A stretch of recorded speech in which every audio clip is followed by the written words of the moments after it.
You ready? Yeah. You didn't look ready. It's because I'm not. All right.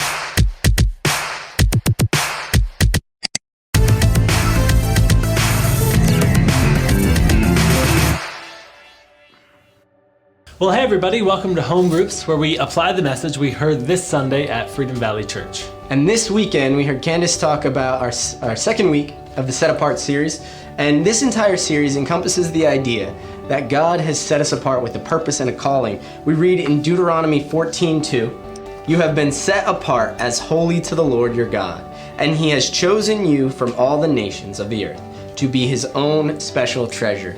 We as Christians are set apart by God, and that means we serve a specific purpose, and we want to talk about how we can execute that purpose today. Right. Candace preached a great sermon this weekend where we got to kind of delve into what it looks like to be set apart and what it means to be truly wholehearted after God. If we're set apart for God, we're giving our whole selves to him. Everything. And giving our whole selves to him has a specific couple ways what that looks like. So one of the things is in Deuteronomy 16 that she shared. We should talk about our relationship with God. When you're on the road, when you're going to bed, when you're getting up, it's in every aspect of your life. And she said, stop compartmentalizing Jesus. Stop putting it just in the morning, or stop putting it in a box of, well, I'm going to do 20 minutes and then it'll be over. Instead, start thinking about in your day, how can Jesus be a part of your life in every aspect? Yeah, you're not a Christian at church and 30 seconds before a meal. Right. You're you're a Christian all day, and you're a Christian everywhere you go. So bring it with you on the road. Yeah. Keep it in your heart when you're driving or wherever you're going. Remember him. Where I wanted to go with that is tonight, I think you guys should delve into not compartmentalizing Jesus, but finding where in your day does it make sense to check in and go, wait, have I been living for Jesus today? Is it when you're getting up or when you're on the road? For me, it's like in the morning when I'm about to jump to the shower, like play a Bible app or something so I can hear it. I've been thinking about it when I interact with cashiers, like am I representing Jesus to this cashier? Am I being friendly? Am I smiling? Just set some moments where you bring Jesus into your day.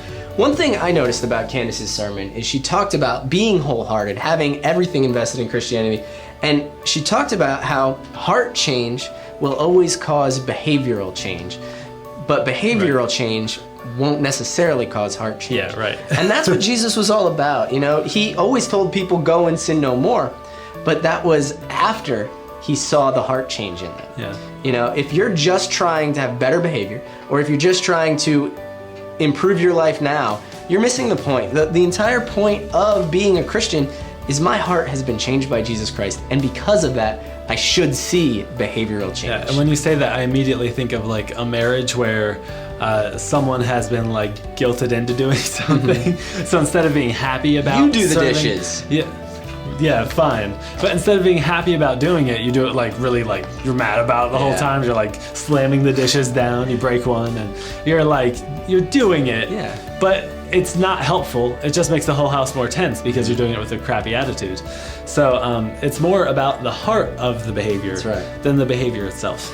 So today in your groups, think about that. Think about, where is my heart? Am I focused on Jesus? Am I letting him change me, or am I focused on my behaviors? Yeah. And then after that, you can start to think, how am I bringing Jesus with me throughout my day? And things like that. And then as you change your heart, we're not saying behavior doesn't matter. Yeah. We're saying that the behavior should match where your heart is at. That's right. And you should get your heart right first, and then the behavior should naturally follow. So let's spend some time going deeper in that message today. Thanks so much for stopping by. We'll see you next week.